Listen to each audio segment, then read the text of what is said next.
మారుమూల గ్రామం నుండి పుట్టి పెరిగినటువంటి నవీన్ గౌడ్గా చెప్పుకోవచ్చు.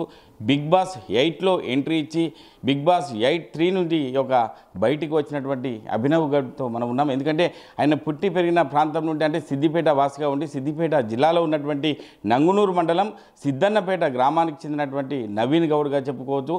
సినిమాలలోకి 10 సంవత్సరాలుగా కష్టపడి బిగ్ బాస్ 8కు సెలెక్ట్ కావడం, అందులో ఉన్నటువంటి అంతర్గతంగా ఏం జరిగింది అటువంటి అంశాలపై మనతో మాట్లాడడానికి అభయ్ నవీన్ గౌడ్తో మనం ఉన్నాం. సార్ చెప్పండి, అంటే మీరు బిగ్ బాస్ ఎంట్రీ ఇచ్చారు, అటువంటి పరిస్థితులు ఎంట్రీ ఇచ్చడంలో ఎటువంటి ఉత్సాహం ఉండేది, బయటకు వచ్చినప్పుడు ఎలా ఉండేది మీకు అప్పటి పరిస్థితి? ఎంట్రీ అంటే అన్న అదొక మంచి ఒక ప్లాట్ఫామ్ లానే తీసుకున్నాను నేను. అది ఎంట్రీ ఇచ్చే టైంకి నేను యాక్చువల్గా నేను సెకండ్ సినిమా డైరెక్షన్ చేస్తున్నా బెంగళూరులో. షూట్ చేస్తున్నప్పుడు అది వచ్చినప్పుడు ఏంటంటే యాక్చువల్గా నాకు లాస్ట్ ఇయర్ వచ్చింది ఆఫర్. వచ్చినప్పుడు నేను అప్పుడు నా రామనేత్ రిలీజ్కి ఉండే.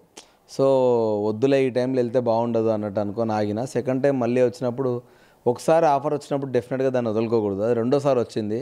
సో దాన్ని ఎట్లనన్నా ఎక్స్పీరియన్స్ చేయాలన్న ఎక్సైట్మెంట్ నేను ఏం చెప్పిన షూట్ హోల్డ్లో పెట్టి నేను బిగ్ బాస్ హౌస్కి వెళ్ళడం జరిగింది. వెళ్ళిన ఉన్న రోజులు తక్కువ రోజులు పక్కన పెడితే ఉన్న 21 రోజులు నేను మంచి ఎక్స్పీరియన్స్ తోటి హ్యాపీగా మళ్ళీ బయటకు వచ్చిన. ఫైన్, వెరీ హ్యాపీ అన్న. మంచి జర్నీ, చిన్నది కానీ మంచిది. ఓకే, అంటే ఇండస్ట్రీకి రావడానికి ఎవరైనా కూడా ఇటువంటి మంచి మంచి అవకాశాలు రావడానికే ప్రయత్నం చేస్తుంటారు. కానీ మీకు మంచి అవకాశం వచ్చింది, మళ్ళీ తొందరనే వెనక్కి తిరగడం జరిగింది. ఆ విషయంలో ఏం చెప్తారు? ఆ విషయంలో ఒకటే అన్న, ఇప్పుడు అది షోనే అంత, ఎప్పుడు ఎవరు బయటకు వస్తారు ఏంటంటే మనం చెప్పలేం.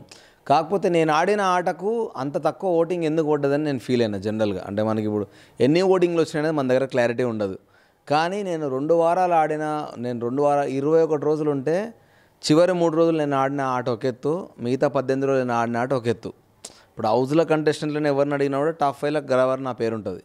హౌస్ కంటెస్టెంట్లకే నా మీద అంత కాన్ఫిడెన్స్ ఉన్నప్పుడు పబ్లిక్లో నాకు అంత ఓటు ఎందుకు తక్కువ వచ్చిందని నేను బరాబర్ ఫీల్ అయినా. బట్ ఇంకా దానికి అంతకుమించి మనం ఏం చేయలేం. అంటే అడగడానికి ఆప్షన్ లేదు మనకి. ఎగ్జాక్ట్లీ ఎంత ఓటింగ్ వచ్చినా కూడా మనకు తెలియదు కాబట్టి అది వెరీ అన్ఫార్చునేట్ అంతే. ఇంకా ఓకే, అంటే నవీన్ గౌడ్ ఒక సిద్దిపేట వాసిగా, అంటే ఇప్పుడు ప్రస్తుతం ఒక సినీ లిస్టులో మంచి నేమ్ ఉంది.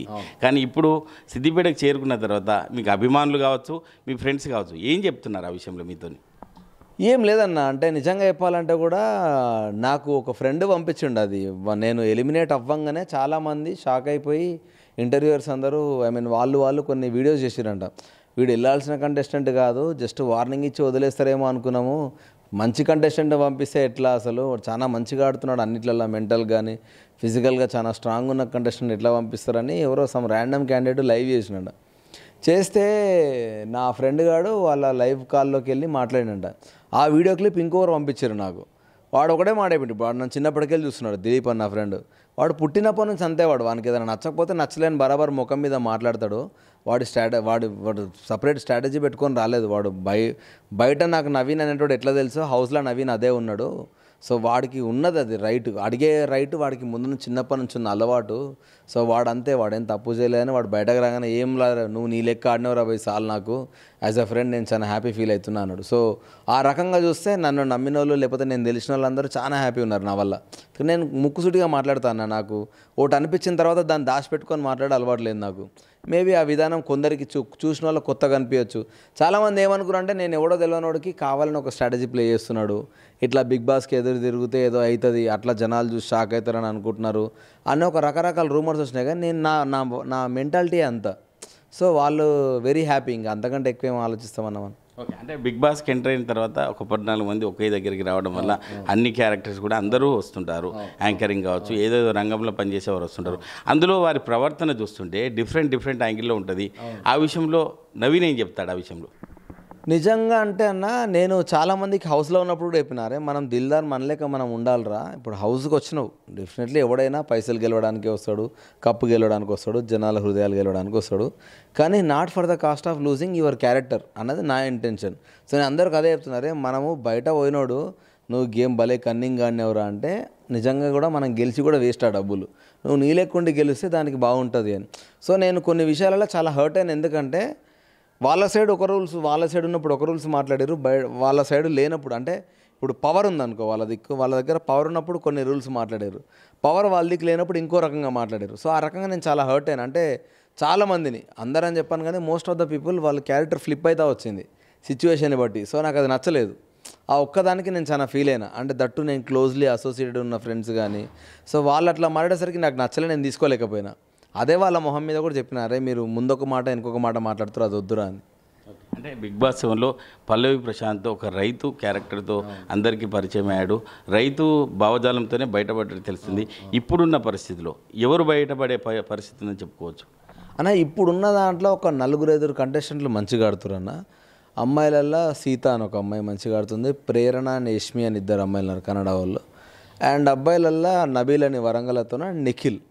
ఈ 5 మంది చాలా మంచిగా ఉన్నారన్న. ఉన్నోళ్ళల్లో మెంటల్గా ఫిజికల్గా స్ట్రాంగ్ ఉన్నది 5 మంది. ఈ 5 మందిలో ఎవడు కప్పు కొట్టినా మంచిదే. I'm very happy. ఎందుకంటే డే 1 నుంచి వాళ్ళని చూస్తున్నా కాబట్టి వాళ్ళు డిజర్వ్డ్. అంటే గోల్ రీచ్ అయ్యేంత వరకే ఇటువంటి సక్సెస్లకు ముందుకెళ్తారు, కానీ సక్సెస్ అయ్యేంత వరకు తెలియదు. కానీ ఇప్పుడున్న యూత్కు మీరు ఏం మెసేజ్ ఇస్తారు ఆ విషయంలో? అన్న ఒకటే అన్న, ఇప్పుడు ఏ ఫీల్డ్కి అయినా వెళ్ళు, నువ్వు టైం లిమిట్ పెట్టుకొని నువ్వు ఒక ఫీల్డ్కి పోతే మాత్రం వేస్ట్. అది ఎప్పటికీ సక్సెస్ కావన్నది నా మెంటాలిటీ. అంటే నీవు ఒక ఫీల్డ్ డెసిషన్ తీసుకున్నావంటే నువ్వు దాని మీదే ఉండాలి. నేను ఇది అయితే ఇది లేకపోతుందని 2 పొడల మీద కాళ్ళు చాలామంది వేస్తారు. మొన్న రీసెంట్గా ఒక షూట్కి వెళ్ళాను నేను, ఇది బిగ్ బాస్ నుంచి బయటకు వచ్చినాక కూడా ఒక పర్సన్ నాతో మాట్లాడుతూ చెప్పిండు, అన్న నేను సాఫ్ట్వేర్ జాబ్ చేస్తున్నా, ప్యారలల్గా సినిమాలలో ట్రై చేస్తున్నా అని చెప్పి. నేను అన్నా ఏదో ఒకటే చెయ్యి, 2 చేస్తే ప్యారలల్గా అవ్వవు. ఎందుకంటే సడన్గా పెద్ద సినిమాలు ఆఫర్ వచ్చింది అనుకో అన్న, వాడు జాబ్ వదిలేస్తాడు. అది కర్మగాలు ఫ్లాప్ అయింది అనుకో, మళ్ళీ వన్ బ్యాక్ టు వెళ్ళాల్సి వస్తుంది నార్మల్ లైఫ్. సో ఏదో ఒకటి మెంటల్గా ఫిక్స్ అయిపోయి ఒకదాని మీదే ఉండు బ్రదర్, నీ లైఫ్ ఫస్ట్ నీకు నచ్చినట్టు ఉండు అనే చెప్తా. సో జనరల్ ఇప్పటికి నాకు ఎవ్వరు కలిసినా కూడా ఒకటే మాట చెప్తా, నిజంగా వద్దామనుకుంటే ఇండస్ట్రీకి ఇంకా దాని మీదే డిపెండ్ అయి ఉండు. దాంట్లోనే నువ్వు సర్వైవల్ ఏది నువ్వు ఎట్లా సర్వైవ్ అవ్వగలుగుతావు అనేది ఎత్తుక్కో తప్ప, కానీ ప్యారలల్గా వేరే ఆల్టర్నేట్ జాబ్ చేసుకుంటే మాత్రం ఇండస్ట్రీలో ఉండొద్దన్న, వేస్ట్. చివరగా ఏం చెప్తారు బిగ్ బాస్ 8కి సంబంధించి? చివరగా అంటే ఇప్పుడున్న పరిస్థితిని బట్టి చూసుకుంటే బతుకమ్మ పండుగకు దసరాకు సిద్దిపేటకు వచ్చారు, సిద్దిపేట ప్రజలకు మీరు ఏం చెప్తారు ఆ విషయంలో? సిద్దిపేట ప్రజలకు ఏముందన్న, ఎప్పటికీ నేను రుణపడి ఉంటాను. ఎందుకంటే ఇది నా ఊరు, నేను పుట్టి పెరిగిన ఊరు. ఇంకా చాలామందికి నేను సిద్దిపేట వాస్తవ్యం తెలియదు, మేబీ బిగ్ బాస్ వల్ల చాలామందికి తెలిసి ఉంటా. సో డెఫినెట్గా నేను ఆల్రెడీ చాలాసార్లు చెప్పిన, సిద్దిపేట మా వాడు రాబాయి, సిద్దిపేట రాబాయి అని గర్వంగా ఒకరోజు నా గురించి అయితే చెప్పుకుంటారు. సో నన్ను ఎంకరేజ్ చేస్తూనే ఉండండి, నాకు సపోర్ట్ చేస్తూనే ఉండండి. డెఫినెట్గా ఏదో ఒకరోజు ఒక మంచి స్థాయిలో నేను ముందుకెళ్ళి మీ అందరూ ఇష్టపడేలాగా ఒక మంచి పేరు తీసుకొని వస్తాను. నేను తెలుగు రాష్ట్ర ప్రజలందరికీ బతుకమ్మ దసరా పండుగ శుభాకాంక్షలు. ఇలాంటి పండుగలు మీరు చాలా హ్యాపీగా ప్రశాంతంగా జరుపుకోవాలి. మీ ఇళ్ళల్లో అంతా అందరూ సుఖశాంతులతో ప్రశాంతంగా ఉండాలి మనస్ఫూర్తిగా కోరుకుంటున్నా. నేను మీ అభయ్ నవీన్, నాకు ఎప్పుడు ఇట్లనే సపోర్ట్ చేస్తుండాలి, మిమ్మల్ని ఎప్పుడు ఎంటర్టైన్ చేస్తున్నా. Thank you so much. Thank you. అంటే బిగ్ బాస్ 8కి సంబంధించి 14 మంది కాంటెస్టెంట్లు ప్రతి రంగం నుంచి కూడా వచ్చిన వారు ఉన్నారు. ఆత్మవిశ్వాసంతో ముందుకెళ్ళినట్టయితే ఖచ్చితంగా బిగ్ బాస్ 8ను సాధించేందుకు ఒక 5గురు మాత్రం అందులో ఒక మంచి పొజిషన్లో ఉన్నటువంటి వారు ముందుకు వచ్చే అవకాశం ఉంది. కాబట్టి ఒక యూత్కు సంబంధించి ఆత్మవిశ్వాసంతో ముందుకెళ్తూ ఖచ్చితంగా విజయం సాధించే అవకాశం ఉందని చెప్పి ఒక అభయ్ నవీన్ గౌడ్ కూడా చెప్పడం జరుగుతుంది. కెమెరామెన్ ఎల్లోర్తో మహేష్, RTV, సిద్దిపేట జిల్లా.